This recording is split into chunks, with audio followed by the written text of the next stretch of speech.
नमस्कार, मेरा नाम जितेंद्र वर्मा, मैं कोटा राजस्थान से हूँ।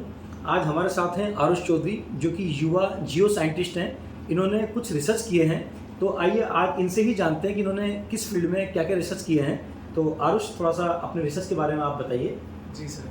तो सर मैंने जो लेटेस्ट जियो हेरिटेज साइट है रामगढ़ इम्पैक्ट क्रेटर, जो कि बारा राजस्थान में लोकेटेड है, मैंने उसका सैंडस्टोन सैंपल लेके नासा के साथ रिसर्च करी है।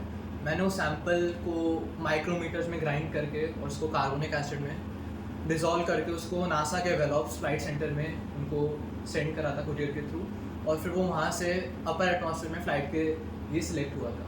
तो सर मेरी रिसर्च का मेन हाइपोथेसिस ये है कि फ्यूचर में जो ओजोन डिप्लीशन होगा, जो कि ओजोन लेयर हमारी अपर स्ट्रेटोस्फीयर में लोकेटेड है, तो उसका जो नियर फ्यूचर डिप्लीशन होगा, तो उससे जो हमारी यूवी और आयोनाइजिंग रेडिएशंस हैं, वो अर्थ सरफेस में जो भी जियोलॉजिकल स्ट्रक्चर्स हैं, जैसे हमारे पास रॉक्स हो गए, सॉइल हो गई, प्लेट्यूज हो गए और माउंटेन्स हो गए, इन सब में कहीं ना कहीं कार्बन स्टोर्ड है।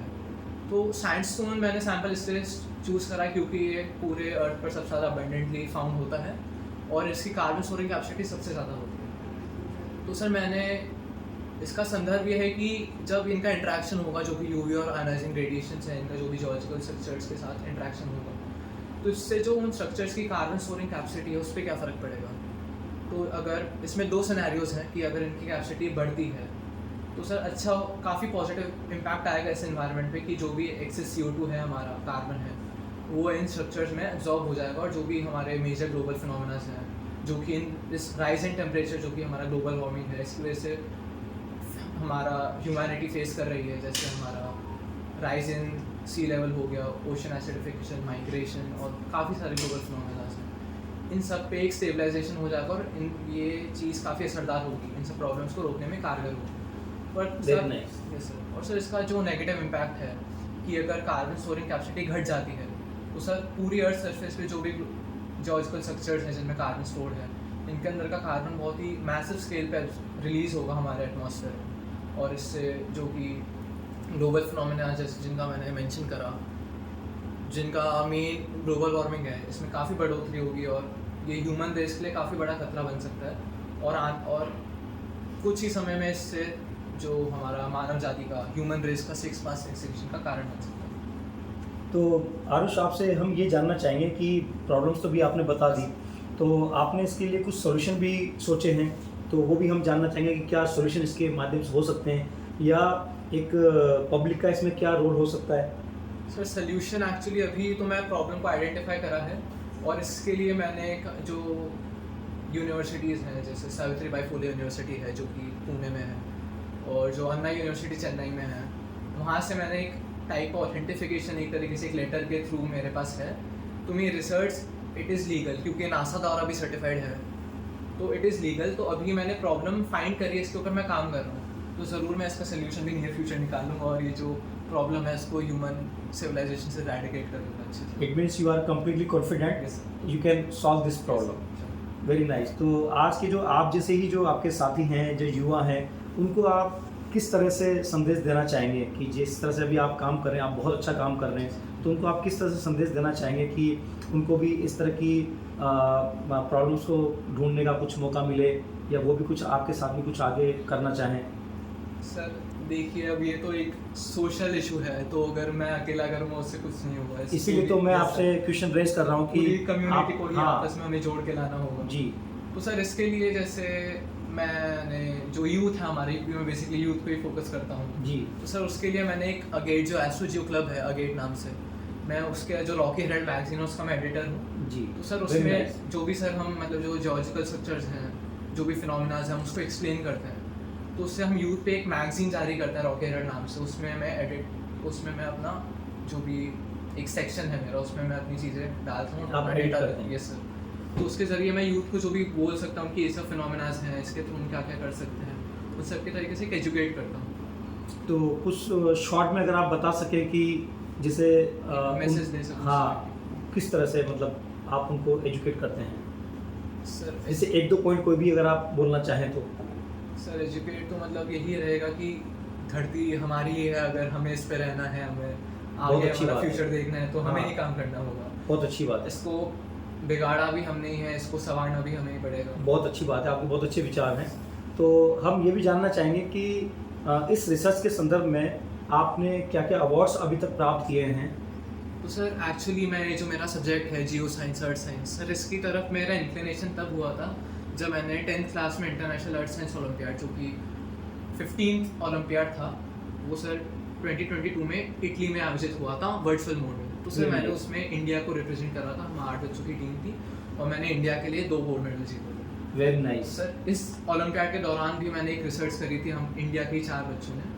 वो सर ये थी जो हमारे physiographic variation of soil across India, हमने उसके ऊपर एक रिसर्च पेपर पब्लिश करा था और एक सिस्टमैटिक इसको एक्सप्लेन करा था कि जो भी फिनोमेनाज हो रहे हैं, हमने एक्चुअली अलग अलग इंडिया के रीजन से सॉइल सैंपल कलेक्ट करके एक एनालिटिकल डेटा प्रेजेंट करा था, जो ज्यूरी होती है, जो कि अक्रॉस द ग्लोब जो भी सबसे रेप्यूटेटेड अर्थ साइंटिस्ट हैं, जो जियो साइंटिस्ट हैं, उनको हमने प्रेजेंट करा था।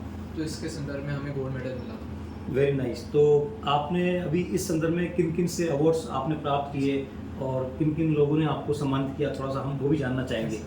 तो सर मैंने मेडल जीते उसके लिए सर। तो उसके बाद मेरे को मिनिस्ट्री ऑफ अर्थ साइंस ने अवार्ड करा था। Ministry of earth science, very nice. Sir उन्होंने अवार्ड करा था। सर बाकी मेरे को Homi Bhabha centre for science and education और Tata institute of fundamental research ने भी नवाजा गया था मुझे। Very nice, very nice. हम इंटरनेशनल ओलंपियाड मेडलिस्ट थे। और सर मेरे को जो इन्फोसिस है उसने भी मेरे को कैश अवार्ड दिया था और स्कॉलरशिप प्रोवाइड करवाई थी। वेरी तो नाइस। उससे सर जो एक होता है, हम एक मोटिवेशन प्रोवाइड करते हैं कि इतनी बड़ी बड़ी संस्थाएं अगर हमें अपने कुछ फंड्स हमें सही बात है, मोटिवेशन तो मिलता ही है। सर। जब हम अचीव करते हैं फिर हमें कोई इस हिसाब से मोटिवेट करता है तो हमें बहुत अच्छा लगता है। तो अभी किन किन लोगों के द्वारा आपको सम्मानित किया जा चुका है। सर और हाल ही में जो मेरा नासा के साथ रिसर्च है, इसमें सर मेरे को जो हमारे ऑनरेबल लोकसभा के स्पीकर हैं श्री ओम बिरला जी, उनके द्वारा मेरे को नासा का सर्टिफिकेट प्राप्त हुआ। Very और nice. उनको मैंने अपनी रिसर्च और अपना जो भी एकेडमिक करियर है उसके बारे में उन्हें बताया था, उनको जी, जी। वो कराया था। और बाकी सर मैंने जो हमारे राजस्थान के एजुकेशन मिनिस्टर हैं श्री मदन दिलावर जी, उनसे भी काफ़ी अच्छे से बातचीत हुई थी मेरी अभी हाल ही में जी। तो उनको भी अपना पूरा जो मेरा एम है एक तरीके से, सर एक्चुअली मैं जो इंडिया का जियो साइंस का मतलब जो है वो काफ़ी रेस करना चाहता हूँ, क्योंकि सर ये सब्जेक्ट ऐसा है कि आने वाली पीढ़ी को, क्योंकि अगर ये पृथ्वी नहीं रहेगी तो मानवता का तो मतलब सर ख़त्म ही है, क्योंकि हमें सब कुछ इस पृथ्वी से मिल रहा है, कुछ भी हो, खाना पूर्ति सब कुछ हमें इस पृथ्वी से मिल रहा है। बिल्कुल। तो अगर हम इस सब्जेक्ट में ही अवेयर ना रहे तो फिर हम सर्वाइव नहीं कर पाएंगे। तो जब माननीय स्पीकर साहब ने आपको सम्मानित किया और माननीय शिक्षा मंत्री जी ने दिलावर जी ने आपको सम्मानित किया, तो आपको कैसा महसूस हुआ। सर बहुत ऐसे मतलब काफ़ी मोटिवेटेड और काफ़ी मतलब एक चूज एंड वन तरीके से मेरे को हुआ था कि हाँ मैंने कुछ करा है, क्योंकि सर वो हमारे देश के लिए मतलब काफ़ी हाई पोजीशन पर होल्ड करते हैं वो जी। और अगर वो ऐसे मेरे जैसे यूथ को अगर वो वो मोटिवेट युवाओं को माननीय स्पीकर साहब और माननीय शिक्षा मंत्री जी युवाओं को बहुत प्रोत्साहित करते हैं और उनको आगे बढ़ने के लिए लगातार मतलब मौके भी प्रोवाइड करवाते हैं, तो ये बहुत अच्छा लगा। और सर मैंने पार्लियामेंट में भी मेरे को इनवाइट करा गया था, वहाँ पे मैंने पार्लियामेंट के जो लोकसभा चेंबर हैं जहाँ पे हमारा कॉन्स्टिट्यूशन लिखा गया था, मैंने वहाँ पे स्पीच दी थी जो हमारे स्वर्गीय पूर्व प्रधानमंत्री श्री अटल बिहारी वाजपेयी जी के जो भी उनका जीवन है उसके ऊपर मैंने अपना वक्तव्य प्रस्तुत करा था। तो वो एक बहुत बड़ा माइलस्टोन था, क्योंकि सर जो हमारे देश का पूरा एक वो है जो सेंट्रलाइज सिस्टम है, जो हमारी की है हमारे देश के गवर्नेंस की, वहाँ पे जाके अब मुझे इनवाइट करा जा रहा है, मैं वहाँ पे अपने थॉट्स दे पा रहा हूँ, जो मेरा माइंड सेट हो एज ए वाइडर ऑडियंस को केटर कर पा रहा हूँ। तो उससे अच्छा कुछ नहीं हो सकता कि मैं अपने थॉट्स दुनिया तक पहुँचा पा रहा हूँ। सही बात है, थॉट्स ही तो फिर एक्शन में कन्वर्ट होते हैं। यही है सर, मेरा मैसेज यही रहेगा कि हमें ही करना होगा जो कुछ करना है, हमें ही करना है। सर हमें करना ही पड़ेगा, क्योंकि अब जो हमारी पृथ्वी है वो इस स्टेट में नहीं रहेगी हम अगर उसको उसके हालातों पे छोड़ देंगे, क्योंकि सर हर एक सेक्टर में चीज़ें अर्थ पे डिपेंडेंट हैं। आप इकोनॉमिकल ले लीजिए, फिलोसफिकल, कुछ भी सब कुछ। हाँ, क्योंकि हम सब पृथ्वी पर ही हैं तो हमें इसका ध्यान रखना ही होगा।